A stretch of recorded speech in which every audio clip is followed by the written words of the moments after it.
వరాహావతారాన్ని స్వీకరించాడు పరమాత్మ ఒకానొకప్పుడు.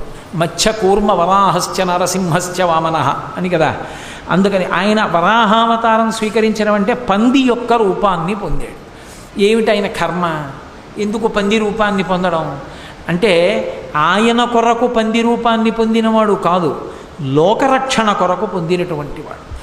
ఒకానొకప్పుడు ఒక ఆశ్చర్యకరమైనటువంటి సందర్భం ఒకటి జరిగింది. జయ విజయులని శ్రీవైకుంఠంలో ఆ శ్రీ మహావిష్ణువు యొక్క పార్షదులు వాళ్ళు లోపలికి ఎవ్వరూ వెళ్లకుండా కాపు కాస్తూ ఉంటారు. ఒక్కొక్కసారి స్థానబలం చాలా విచిత్రమైనటువంటి అహంకారాన్ని తీసుకొస్తుంది. అహంకారం తీసుకురావడానికి ఒక కారణం ఉండాలనుకుంటే అంతకన్నా పొరపాటు ఇంకోటి లేదు.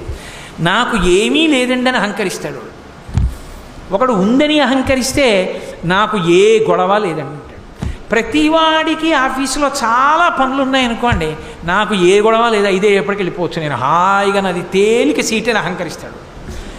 అహంకరించాలన్న కోరిక ఉండాలి, కానీ అహంకరించడానికి ఒక ప్రత్యేకమైన విభూతి ఉండవలసిన అవసరం లేదు. ఏమీ లేదని కూడా అహంకరించవచ్చు. కాబట్టి ఆ అహంకారమే కొంప ముంచేస్తుంది. శ్రీ మహావిష్ణువు యొక్క ఏకాంతవాసాన్ని రక్షించే వాళ్ళం మేమే. మా అనుమతి ఉంటే తప్ప విష్ణు దర్శనం అవ్వదు. మేము అనుమతిస్తే పెడతారు, మేము అనుమతించకపోతే విష్ణు దర్శనం అవ్వదు. ఇది ఎంత దూరం వెళ్ళిందంటే భాగవతంలో ఒకనాడు శ్రీ మహావిష్ణువు లక్ష్మీదేవి ప్రణయ కలహానికి లోనయ్యారు. ఏదో ప్రణయం, వాళ్ళిద్దరూ ఆడుకుంటున్నారు. లక్ష్మీదేవి ప్రణయ కలహంతో ఒకసారి ఏకాంతవాసం నుంచి బయటికి వచ్చి ఈ పాటికి ఆయన నేను కనపడలేదని బెంగపెట్టుకుని ఉంటారు అని ఆయన బెంగపెట్టుకోవడం కాదు, ఆయన దగ్గరికి వెళ్ళి చాలాసేపు అయిందని ఈవిడికి బెంగ కలిగింది. అందుకని ఈవిడ లోపలికి వెళ్ళిపోతుంది. నిత్యానపాయని కదా అమ్మవారు. అలా ఉండాలి, దాంపత్యం అంటే అంతే. అలా ఉంటుందా అండి అనకండి. ఆవిడ అలా ఉంది కాబట్టే మనం ఇలా ఉండాలని మనకి తెలిసింది. మన కోసం ఆవిడ అలా ఉంటుంది. అంతేగాని ఆవిడికి పిచ్చిక్కి అలా ఉంటుందని సిద్ధాంతాలు చెప్పకూడదు. కాబట్టి నిత్యానపాయని ఆ తల్లి లోపలికి వెళుతోంది. బయటికి రావడం అంటే నీ ఇష్టం, కానీ లోపలికి వెళ్ళడానికి మా అనుమతి ఉండాలన్నారు వీళ్ళు. నేను ఆయన దగ్గరికి వెళ్ళడానికి మీ అనుమతి ఎందుకంది ఆవిడ? స్వామి విశ్రాంతి తీసుకుంటున్నారేమో, ఇప్పుడు మీరు వెళ్ళి మళ్ళీ గొడవ చేస్తే బాగుండదు, మీరు ఇప్పుడే కోపంగా బయటకు వచ్చారు, మళ్ళీ వెళ్ళి ఆయన శాంతి భంగం చేస్తారు, వీలు లేదన్నారు.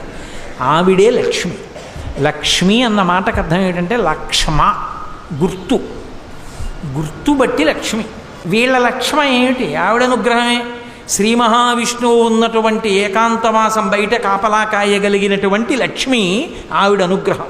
అందుకే అమ్మవారికి ఒక పేరుంది, యశస్విని, కీర్తినిచ్చేది అని.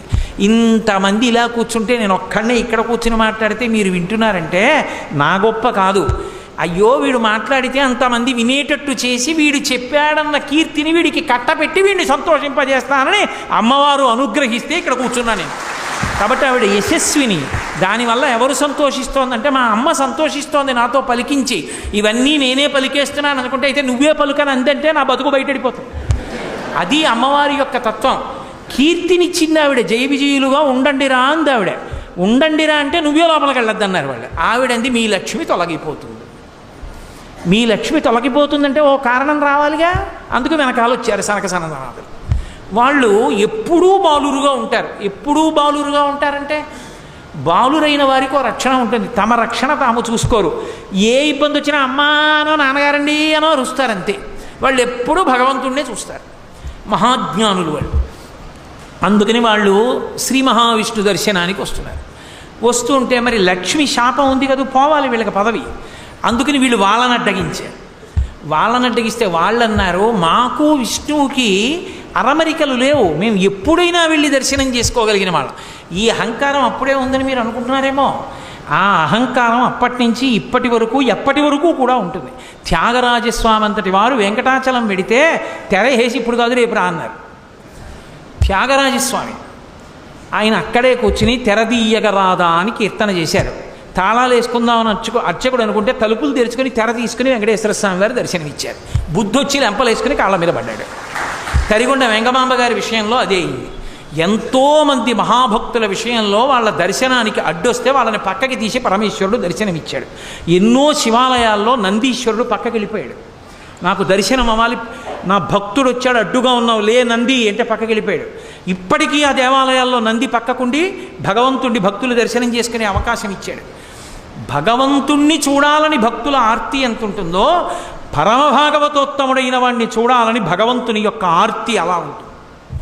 కాబట్టి ఇప్పుడు